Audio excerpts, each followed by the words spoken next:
ministry that Christ laid upon my heart. The reason I went into nursing was because I wanted to help people. I had an amazing experience in college. Not the first 2 years; those were pretty bad. Got in a lot of trouble, but I found Jesus through all of that, and I wanted people to experience that as well. And I had a lot of unhealthy things I was doing that God saved me from, thankfully. And I wanted to help people with that as well. So I became a nurse and then became a public health speaker and went all over the country. Lots of my videos are on YouTube still. The only thing that stopped our family was COVID because all public meetings were, you remember that? The tyranny we went through? How many of you are thankful we're on the other side and we're still here? I'm thankful as well. But I would say 6 years leading up to that, I was going around and we visited as a family probably every single state. Some of them we didn't hold meetings in, but at least every single state in the continental U.S. And holding meetings like this, talking about simple things you can do. You know, one of the most profound things that you could do that you could have prevented death from COVID-19, from the Zaire Ebola virus. Remember that 2013, the Ebola virus in sub-Saharan Africa? And also cut your risk of heart disease by 50% is just by drinking 5 8-ounce glasses of water a day. You know that? That's it. It's amazing. It's like, you know, you want the pill to take, right? The miracle pill. Well, skip the pill, just drink 5 glasses of those water that, you know, you would wash down the pill with. It's amazing.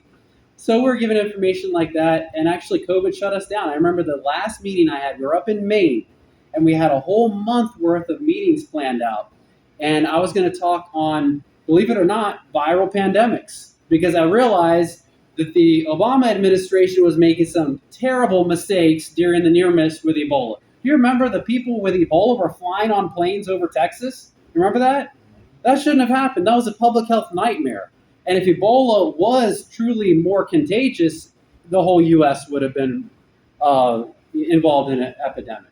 Okay, thankfully, there are some issues with Ebola spreading via the air, thankfully. So we missed that. But I was looking as a public health, I would say expert, but just my forte, looking at these terrible mistakes and then the individual mandate where they forced you to pay for health care that you didn't have. Remember that? Thankfully, Congress was able to bring that down to zero. It's still there, by the way.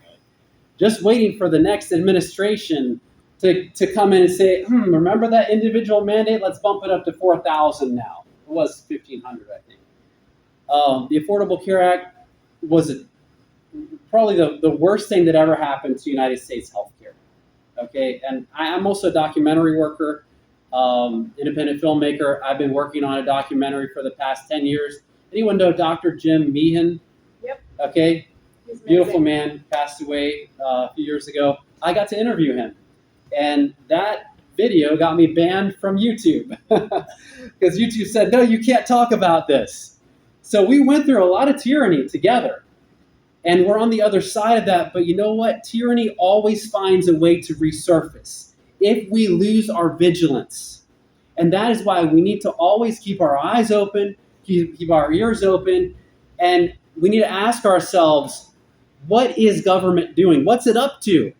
Because if we don't do that, if we the people do not keep our eye on government, guess what? Not only is it going to keep its eye on you, but it's also going to take away your rights. How do I know that? Because look at history. Look at history.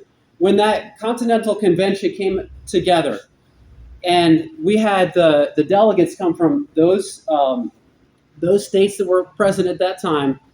We know that a courier asked Benjamin Franklin, what do we have, a monarchy or a republic? And what did he say? If you can keep it. Why did he say that? It wasn't just a flippant joke. He was not joking around. He was serious. Because government always tends to tyranny. Look at every major world empire. It has always tended to tyranny. Why is that? Because what? It's the nature of the beast. It's the nature of the beast. Emphasize the beast, right? Satan is we're told in the Bible, he's the prince of this world, or he thinks he is, right? He's the usurper of that authority. And he wants to come in and make life difficult for us, especially those who are God's children. And all of us are God's children, but some of us acknowledge it. And we reciprocate that. And we say, yes, Lord, I want to serve you. Guess what? When we raise our hands in that acknowledgement, Satan targets us. And he says, I'm going to take away your freedom to do that. Just watch and see. And if we don't watch government becomes the agent of Satan. Did you know that? It does. Let's just look at history. Now, I bring these with me wherever I go, because without these, you cannot understand what government is all about. Who held these first? Moses. If there ever was a guy who knew what government was, it was Moses, wasn't it? Who knew how to lead a government, knew how to lead an unruly group of people as well. Lost his temper a couple of times, but he did pretty well, I would say, altogether. Our rights come from our Creator. And the founders of our republic acknowledge that. And when we forget that, then we don't know where rights come from. We don't even know what rights are. And then who decides what they are? Whoever is in authority. Okay? This is why the Supreme Court 1 year can say same-sex marriage is okay, and the next year they can say it's not okay. They can say abortion is okay, and they can say abortion is not okay. But what does God say about those things? What does he say? He says, thou shalt not kill, right? Shall not murder. Abortion is murder. This is the foundation of all good and just government right here. These two tablets right here. Now, there's a nuance. There's a difference. Why are they not all in one table? You ever wonder that? What's that? The first 5 or the first 4 to God, and the last ones are to your fellow man. That's right. Remember when the lawyer or whoever it was, there was all these spies coming around trying to trick Jesus, and they said, what's the most important commandment in the law, right? And Jesus said, love the Lord your God with all your heart, all your mind, all your strength. And the second is like it, love your neighbor as yourself, okay? And then another time, someone came to him to try to trip him up as well. And he said, who do we pay taxes to? Is it lawful to pay taxes to Caesar? Now, that's a big debate we could get into, especially with income tax and property tax. By the way, I wish we could totally abolish all taxes. And maybe there's a way to do that. And if there is, I'll try to figure that out. And I think that is a possibility in all intents and purposes. But love the Lord your God with all your heart, all your mind, all your strength is the first 4 commandments. This is how you worship God. Okay? And the only thing government can do with this and should do is protect your right. Should the government tell you what idol to worship? There are governments to do that. Remember in Nebuchadnezzar? That ancient civilization? We know some pretty brave Hebrews that almost got put in the fiery furnace. Well, they did get put in the fiery furnace, didn't they? Almost got burned up because they didn't want to worship that idol. Why is this so important? Because if you are told how to worship, are you really even worshiping? Are you? Can you serve God if that's not in your heart? What if someone else says, you're saved in Jesus Christ? Isn't that my responsibility to accept him? It is. It's our responsibility to accept Christ as our Lord and Savior and to serve him and to worship him. Okay? Government rightfully protects that right. The First Amendment, very first thing the founders did, they said, we got to make sure that no one forgets this right, and that is to speak, to assemble, to publish your ideas through the freedom of the press, and to respect the people's religious conscience. Okay? Because we know what happened years before, even in the Church of England, some pretty bad things happened. There's unfortunately some martyrs even during that time. What about the rest of it? And this is where I think we get a lot of things wrong. And by the way, I didn't come up with this. This is biblical. And if you study the founders, you realize they believe this. They believe what I'm telling you. you look at the writings of Roger Williams. He's the one that founded Rhode Island Colony. That was before it turned into a bastion of the liberal cause. It was very much a patriotic colony. But he came up with this doctrine he called the doctrine of the two tables. And Roger Williams was also a statesman. He was an Englishman, he was a preacher, and he was a statesman. And he said, okay, yes, the first four commandments, government must protect. You must protect the government. You've got to protect this for your people. If you don't do that, you are in violation of that God-given right to worship God as an individual deems fit according to their conscience. Okay? But the last table of the law, this is where government comes in. Because we don't know what justice is. We can't figure it out on our own. You know, the Greeks tried to do this. Aristotle, Socrates, Plato, they all tried to figure this out, but they all committed terrible things against each other. Only when we realize what God calls a right to be a right do we have justice and civilization. Okay? Now, Roger Williams said, you know, you come to my colony, you can worship how you deem fit, but you're respecting your mother and your father. Parental rights are important here in Rhode Island. You're not killing, and that includes abortion. Murder, and that includes abortion. You're not committing adultery. We are making sure that we are putting our stamp of approval on God-ordained marriage, not some construct of man, okay? But the God-ordained form of worship, of marriage. Thou shalt not steal. Thou shalt not bear false witness. Okay, these are important things that happen between two parties, correct? And so this is how God keeps our rights safeguarded, by enunciating them and by allowing government to come along. And by the way, our republic is basically the only place in the world and throughout all civilization that came to the great epiphany. Jesus Christ is Lord.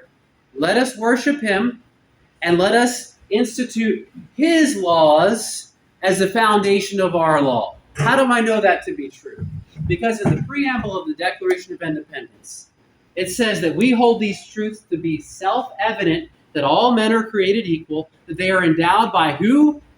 Their Creator, with certain inalienable rights, that among these are life, right? Liberty, and the pursuit of happiness. Now, some people will say, oh, pursuit of happiness, I want to do this, it makes me happy. But guess what? That pursuit of happiness, even that was put into the construct of the relational aspect of Christianity with humanity. You know that? How do I know? Blackstone, an great English lawyer, who put all these hodgepodge of English law together, common law, and the founders talked about it a lot. He said, you know what? True happiness can only occur when we follow the divine instructions. So guess what? If you really want to study what the founders believed about happiness, pursuit of happiness, you also have to realize that you can't make people unhappy by being unjust to them. You can't kill somebody because it makes you happy. You know, you can't steal from somebody because it makes you happy. But guess what? Government comes along, and if you get a majority of people that think this way, and by the way, the representatives a lot of times do not represent the desires of the constituency. We've had a perfect example of that. All of us have probably gone through that, and we wonder why. It's because of the corruption and the self-seeking that is really in all of us, you know. And unless that's held in check, and so some politicians are pretty strong-willed. They'll do what's right, but not a whole lot of them. And I'd say, by and large, most of them are self-serving, self-interested, and they don't really care about what you want. And I think things are just getting worse. Things don't get better. We know that. They get worse and worse. That's whoever came up with the concept of evolution said things were worse and get better. I mean, just look at the world around you. Evolution doesn't make sense, you know? I would say the theory of convolution makes more sense. And everything becomes more and more confused and more difficult and more dangerous and more depraved. But God has given us a standard whereby we can institute justice, liberty, and justice for all. And this is the only way to do it. And unless we understand this, the Constitution is a tool. And it's kind of like this. It's kind of like a tool that you have to have a key that turns it on and operates it. And if you put Sharia law in the Constitution, guess what you're going to get? Injustice on the outside. Okay? If you put other religions that think it's okay to kill in whatever, whoever's name, the Hindu deities or whatever, you're going to create injustice with the Constitution. The Constitution is a tool, but if a tool is put in the hands of the wrong person, it becomes dangerous. Just like our beloved Second Amendment here, right?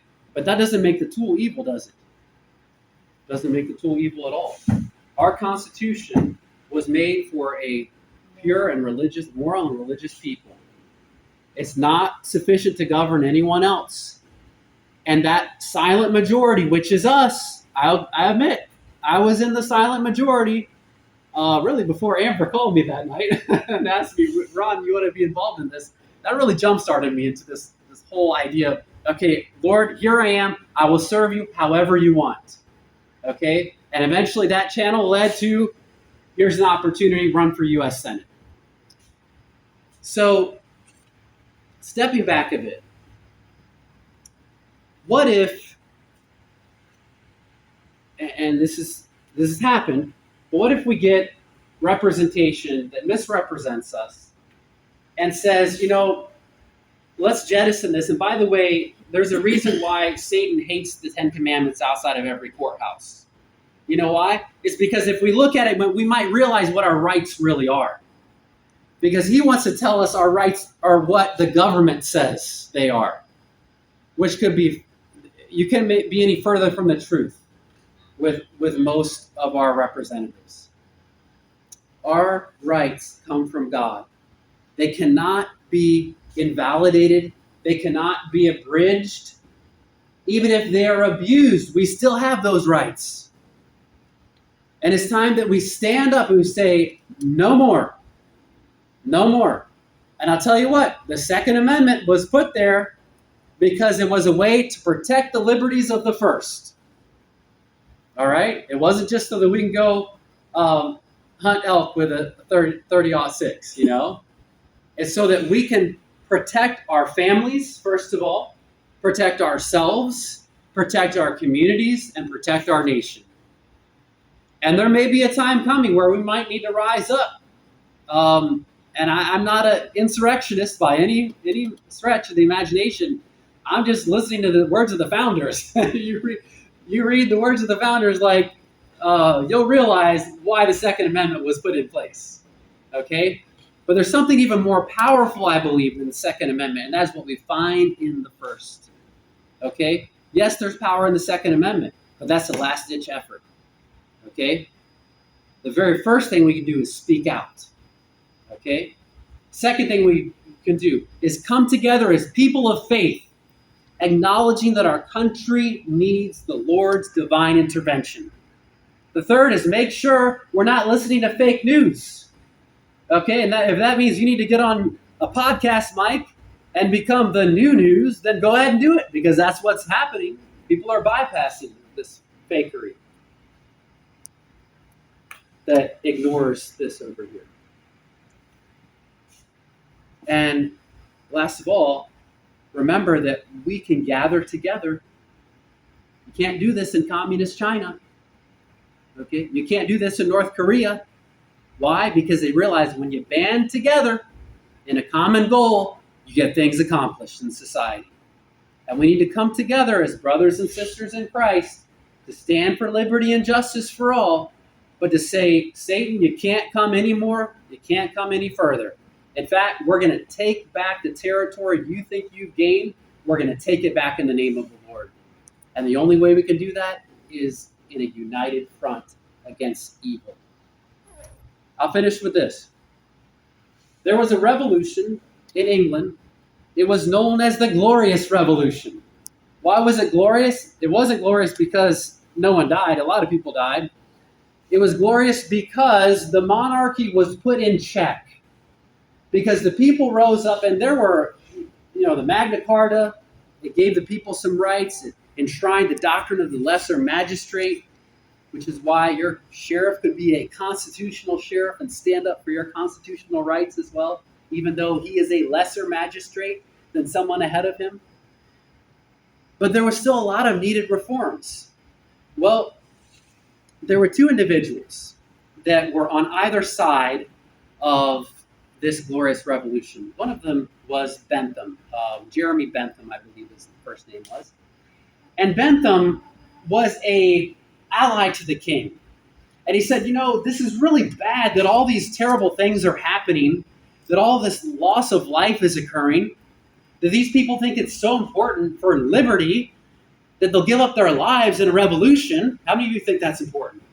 Freedom, okay, is the ultimate goal for humanity, or it should be. Patrick Henry, give me liberty or give me death, should be our motto, okay? Well, Bentham said, and he postulated this as a political philosophy. He said, okay, king, this is what you got to do, or whoever's ruling. Just whatever the majority wants, you do what they want, and okay, you might have an idea of what's right, and maybe it's informed by the Bible, by the Word of God, but you just put it over there in your private sector, okay? And you just keep it to yourself, and you can't please everyone, but just please the majority, and you'll be okay. Guess who espouses that philosophy today? Most politicians. Even politicians on the right, even conservative politicians. But there's a higher authority to stand for. And that is the authority that God has put into each of our lives as those greater endowed rights. No one has a right to abridge those. And we need to inform ourselves as to what those are and to stand for them. And to stand for them for other people as well. You know that? Because if someone is abridging person A's rights over here and your person B, well, guess what? When they're finished with them, they're coming for you next. And so it's important for us to stand for those God-given liberties, those God-given rights, those greater endowed rights for everyone. Very important. But there were other individuals that came around after that revolution. And they thought something different. They thought, I think those God-given rights are important. And I think it is important to have revolutions if we need them, okay? At least some kind of convolution, at least making a big stink about things if they're not right in government. And change and reform government to make it more like, as Augustine said, more like the city of God, right? The amazing book, Augustine.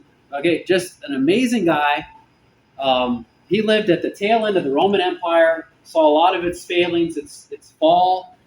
He wrote critiques that are also applicable to governments today. And what he said was there are two cities, okay? There's a city of God and there's a city of man. The city of man is corrupt. It's terrible, okay? Because it's not heaven. But guess what? We should get as close as we can to the divine ideal. And guess what? If there ever was a country that was in founding and in declaration as close as you can get to the city of God in terms of respecting these greater endowed rights, it's the United States of America. Here we are. Are we going to fight? Or are we going to flee? Are we going to just pacify the majority? Or are we going to stand up as the majority and declare overall what truly constitutes liberty and justice for all? I'm Ron Meinhardt. I'm running for U.S. Senate, and I approve this message. Woohoo!